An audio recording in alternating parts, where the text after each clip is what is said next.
So I'm here today with Trina Campbell, a horsewoman from Wyoming who just finished a clinic at Hearthstone Farm, and we thought it would be just a great idea to spend a bit of time with Trina and have her tell us a little bit about herself and also her philosophy of working horses. So Trina, just tell us a little bit about yourself.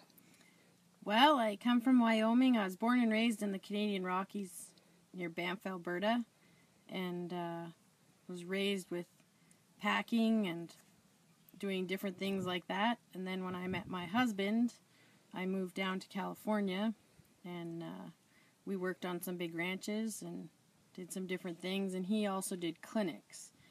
And I traveled with him on the clinics. We ended up buying a ranch in Wyoming, and I ended up staying on the ranch and working the cattle and starting the colts, and I also run his business.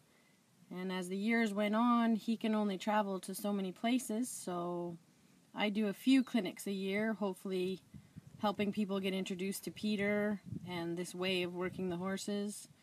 And so far, people like it, so I guess I'll carry on doing it. So you talk about this way of working with horses. Tell us a bit about that. Well, you work with the mind of the horse. It's not a discipline per se that we do. You work with the mind of the horse. So horsemanship to us isn't really have a name as in natural horsemanship or resistance free. We just like to call it just horsemanship, and you work with the mind of the horse. You get to the inside of it to get it to want to be with you. And to us, if we had a definition of horsemanship, it'd be getting the horse to want to be with you, whether you're on his back or on the ground, and nowhere else. And for some people, that's a hard concept because they're used to very technical, mechanical ways of working the horse. And we're more interested of the inside of the horse, not the outside of the horse. And so it takes a lot from the human to work the horse this way, because the human has to be able to put their ego aside and stay in a learning frame of mind just like we want the horses in.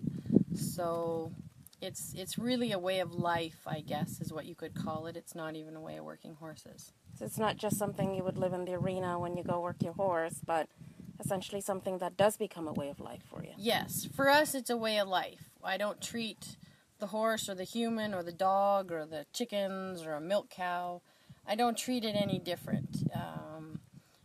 Respect is understanding, and you have to let something work at things to find out what the wrong answers are and what the right answers are. You try and make the wrong thing difficult, not impossible, but you make the wrong thing difficult and the right thing easy.